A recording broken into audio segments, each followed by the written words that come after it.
I want to say a few words about Namasmarana.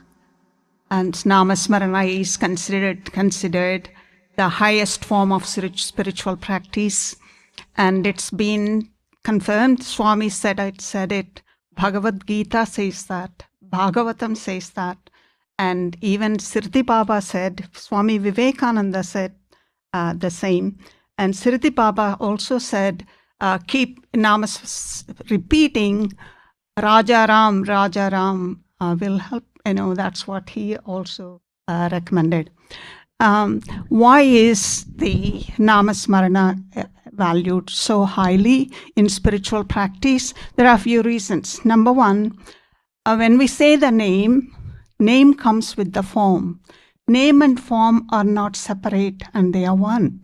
And when we lovingly takes any spiritual, we are form that's connected, we are connected with, and that spiritual form resides with the name. So you are the Swami. If I say Swami, and Swami is always there. There is no doubt about that. And also it gives us that mental transformation. If we are unhappy, that's because of some fear or anger or something we want, or other negative thoughts. And under those circumstances, when you are chanting Swami's name all the time, and it actually calms our mind, and slowly, gradually turns our mind away from anger and other negative thoughts, and gives us the peace and purity. And also, when you are practicing Namasmarana, you are actually that bhakti you are transforming into a spiritual experience. You are experiencing that divinity because the divinity is walking with you when you are doing that Namasmarana. And Namasmarana can be done anywhere, right? You are walking, or you're sitting down, resting, working, cooking. Anytime you can do it. We don't need a temple, priests, and other formalities. And it is true democracy in spiritual practice, I think. And it's accessible to all of us. And also, it's that Namasmarana gives us ultimately over time that grace and the resilience. Right? We get the grace and the resilience with the Namasmarana, and also you are walking with the God, whatever God's name you are taking at the time, you are walking with the God, and so you are merging that spiritual life with the worldly life, and so all this sounds maybe like academic for you because did you read all that from the books? No, I dare not share here what I just read from the books, because Dr. Reddy told us that it has to be experiential knowledge. That is what we can write about and share. So I want to give you, I don't have a lot of time. With the little time I have, I'm going to give you a brief, one or two experiences of mine with Namasmarana. See, I came from Canada to the United States. When I was in Canada, there was a very sad, difficult time for me. And at the time, Swami was there hundreds of times in my dreams. And I realized I had no other comfort, no other way, nobody else, literally no one else. Swami is all I had. And every time when I am awake, I would say Sai Ram, Sai Ram, Sai Ram, Sai Ram, Sai Ram, Om Sri Sai Ram. I never let a minute go waste. All I did was Namasmarana. That's what I did. And Swami, so much happened, I don't have time to share, but I'll tell you just one thing before I left Canada. Swami told me to leave Canada, and I said, okay, I'm going to leave Canada. And I had the bags packed. I was going to leave the next morning. That night I couldn't sleep. I said, am I really leaving? I couldn't believe it. And now I had a very good job at a university, tenured professorship, and I was very well respected and liked in the university. And also I had this home I liked. I liked the home, and I made a home there.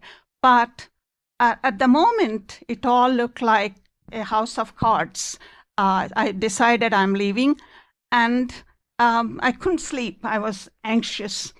And in the early hours of morning, I kind of slept off. I went off to sleep. And there was Swami. Swami sitting just like that. He just sits on the chair, relaxed. And he didn't look at me. And he was telling somebody that Lakshmi is coming. Make sure you take good care of her. Watch over her. And he didn't look at me. He was saying it to somebody else. And it was so vivid, so real. Around 4 o'clock in the morning, I woke up, and I never can forget that image. And I felt good afterwards. I said, well, I have nothing to worry. I'm going to go. So the next day, I left Canada and I came here. And I came as a school teacher, actually. And I was only there for a few months. And then I got a job at the college. And at the college, I was doing well. I was happy to have the job. And there was this one lady. She never liked me. And I never interacted much with everyone, everybody, hello, and that's it. I kept always my limits, my distance with everyone. I was never too friendly with anybody, but I'm respectful to everybody. But this woman, just from the beginning, she didn't like me. And she found out that I was looking for a house. And she said I was buying a house. And she said, oh, you're buying a house in San Marino? Well, you must have a lot of guts. Remember, you don't have a tenure. I didn't understand that. I said, why should I worry about tenure? I very strange to me, because when I came here, there was no fear in me. Absolutely no fear about anything, no hesitation, everything. And I'm still always saying Sairam, Sairam everywhere. When I'm not, only when I'm teaching, I'm not saying it. When I go to my office, my mind goes on Sairam, Sairam. I wake up in the morning, Sairam, Sairam. So, and I was very confident, and so why should I worry? I didn't care. And there was finally my final tenure meeting. They were in the meeting. I was in the lecture hall. My projector is on, the screen is down, and it usually takes only 15-20 minutes, but it took more than an hour. I was thinking, why are they taking so long? I knew what was going on there, and then, but I didn't care. I didn't have a bit of worry. And after more than an hour, the screen had never happened before. You have to pull it down and release, only then it'll go up. The screen went up fast, shooting like. And then at the same time, they must have finished the meeting. And then the lady that comes to my office, my classroom, and says, oh, congratulations, Dr. Reddy, you got your tenure. So even though she tried so hard, and I was able, Swami showed me that the way that screen went up, job is done. That's the message I've got. And and then wasn't happy. I was always avoiding her. I would never go in front of her. And when I see her far away, my mind goes, Sairam, Sairam, Sairam. I was calling Swami. And one day, I was caught with her, and I turned and came, and then she was right there, and she stood in front of me. I had no way to escape, and she said, and why you are, and she started saying, why you are not like everybody else. What can I say about this? I just stood there stunned, said, why you are not like everybody else, and you're not good. You shouldn't be here. You're not good for the students here. And then she said, I pulled all my strength and I said, oh, where should I be? And she said, oh, go away to some university or somewhere. We don't want you here. So blatant. And I said, oh, you think I should be at a university? I consider that as a compliment. Thank you, I said, and I walked away from there. And then I came to my mind, maybe I should apply to a university. I found a job, I applied. I got that job. The first job I applied, I got it. And then I sent some letters to universities, and they said, to some professors, I wanted to do some research. And the guy who replied to me, his name, first three letters of his name, S-A-I. Can you believe that? And I realized, she had a message for me. I realized I was so happy. And he said, he's the one who replied to me.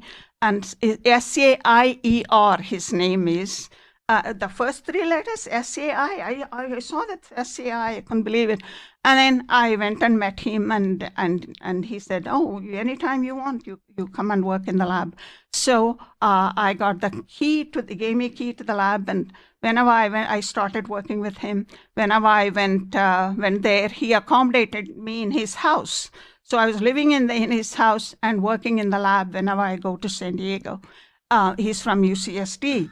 And I got that university job, private university. I became the in charge of the whole campus there.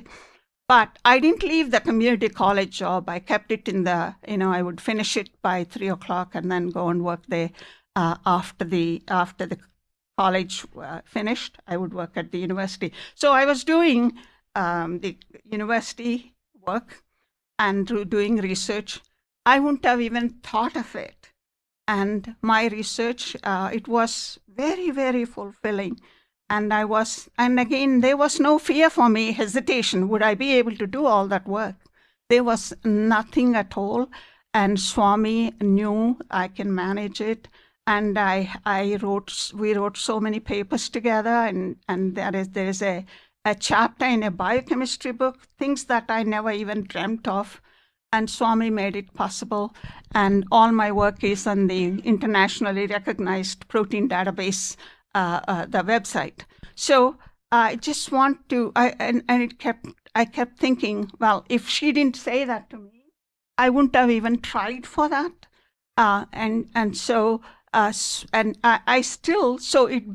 It started in Canada. So the Namasmarana became, that's my spiritual practice. I'm always saying, Om Sri Sai Ram, Om Sri Sai Ram, Om Sri Sai Ram. I'm unhappy when I wake up in the morning. That's the first thing that should be ringing in my head. Otherwise, I would be very unhappy. And that means I'm not doing it continuously. So I'm not remembering as soon as I get up. And Dr. Reddy said so much about that sloka from Bhagavad Gita, Ananya Chintayanto, yes, yeah, Upasate and Tesham Yogachemam Vahamyaham. So that reminds me, Krishna has promised in Bhagavad Gita, if you keep on saying my name, and I will give you what you need, and I will protect what you have. And he did exactly that for me, not just give me what I needed, but he went beyond that. And I did things that I never expected. I'm still working with him. We are still writing papers. So that and so that and then reminds me of the Swami when Swami said before I left Canada, watch over her and she's coming. That's a promise. That time I knew that Swami was promising me that he'll take care of me. So Swami, when he was Krishna, he promised in the Gita, and he promised me also. That is the same kind of promise he made, and he took care of me. So, and Namasmarana is, that's all I did. I never did anything else, but always, never wasted a minute. And I saying Sai Ram, Sai Ram. And so, na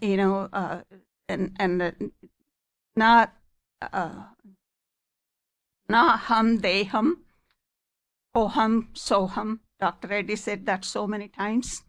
So when we are breathing in, soham, and breathing out, soham, hoham, and soham. And there are a couple of ways of doing that Namasmaranam. Om Sri Sai Ram. When we say Om Sri, go breathe in, and Sai Ram, breathe out. That's one way. But I am not. So if you see this New Year, normally people have resolutions, right? New Year resolutions. So it is a suggestion that I want you to try, because everybody can do it. There is no limit to it, how many times you can take Swami's name. And if you are sitting down, concentrating on breathing, you can say while breathing in, Om Sri, and then Sai Ram is breathing out. Or you just keep saying Om Sri Sai Ram, Om Sri Sai Ram. So that is what I wanted to share. As I said again, this is all based on experiential knowledge, not bookish things I read. When I was sad, Swami comforted. And when I was 100 pounds, believe, 30 pounds less than what I am now, I was just skin and bone. And Swami was always there, giving me his strength. So when I couldn't even get up and walk, Swami made me strong. And I have no fear, and he gave me that much strength. And there is no strength and confidence, right? The confidence, that is so much more important. So Namasmarana can give us all of that. And I hope and I wish you a very happy New Year. And maybe you can try doing that Namasmarana. Try for a month or 2 months and see for yourself. Sai Ram.